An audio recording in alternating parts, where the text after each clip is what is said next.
I just had this really interesting experience happen to me. Interesting in a good way. I'm leaving the island. I'm moving away, so that's been really hard for me to let go. And I have this pattern, I've had this pattern my entire life of not being able to let go of things.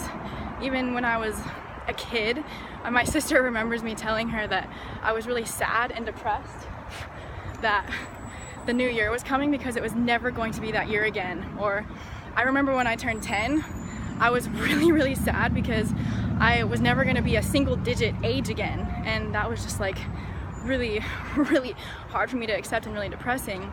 And now that I'm leaving the island, I'm having to let go of a lot of things, and one of the things that I was really attached to was my moped. And I know that sounds really silly and really stupid, but the moped just like meant a lot for me, and it represented a lot of things for me.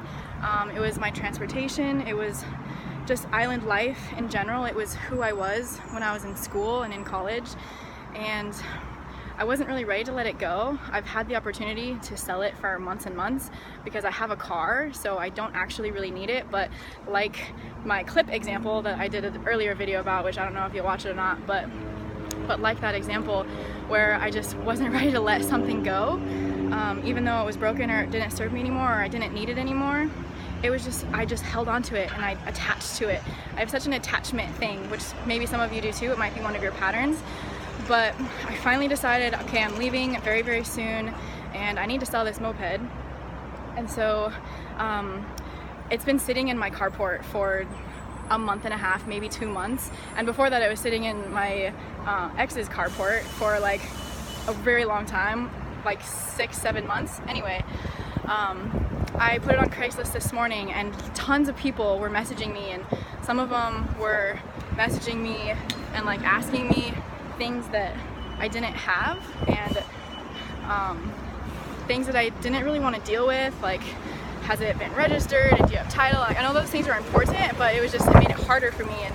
And before, myself would have been like, oh gosh, like these people are the only ones that want it, I have to go through all of this like awfulness in order to get there. But then there were some other people that were texting me, and I was like, you know what, I don't have to like deal with these other people that are causing me more problems and more, for lack of a better term, pain.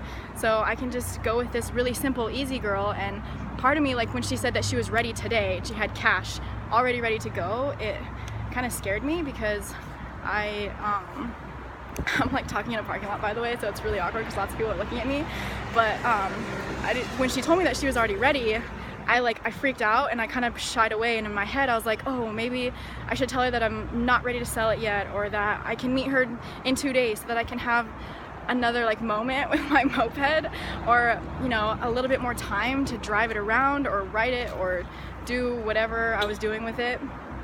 And then I thought in my head, you know what, like this situation is turning out perfectly. She sounds like a really nice girl. She wants it. She's not asking me like any questions that make it more complicated. She's already ready to meet me, and I had a meeting that I have to go to that I should be at right now, but I had a meeting that I had to go to in like an hour, and she was like, oh, I can meet right now, is that work? And I have cash for you.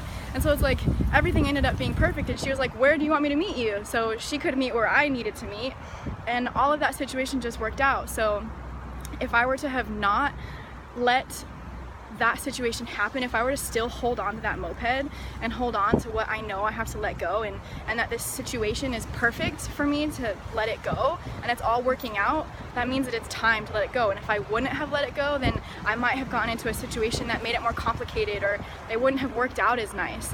Basically, the point that I'm trying to get at is when we listen to our instincts and our soul, and when we do what we know we need to and we don't resist it any longer, then things just start to work out. And as long as you can keep following that and you don't keep resisting, it's about this ebb and flow. It's about going with what's happening and not resisting what you're doing.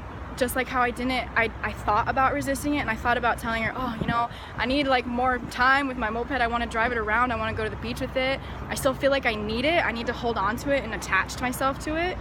But when I let it go, the situation was perfect. She ended up being from my home state, and she was so nice, and she's gonna take great care of it. And for me to let it go and for it to be such a good experience and go to a good person, it just helps me know that that was the right choice and that was something good to do. So I hope that some of you can take some meaning out of that and maybe apply it to some of your own lives. But I gotta get to a meeting now, so I'm sending you love and light and I'm praying for you.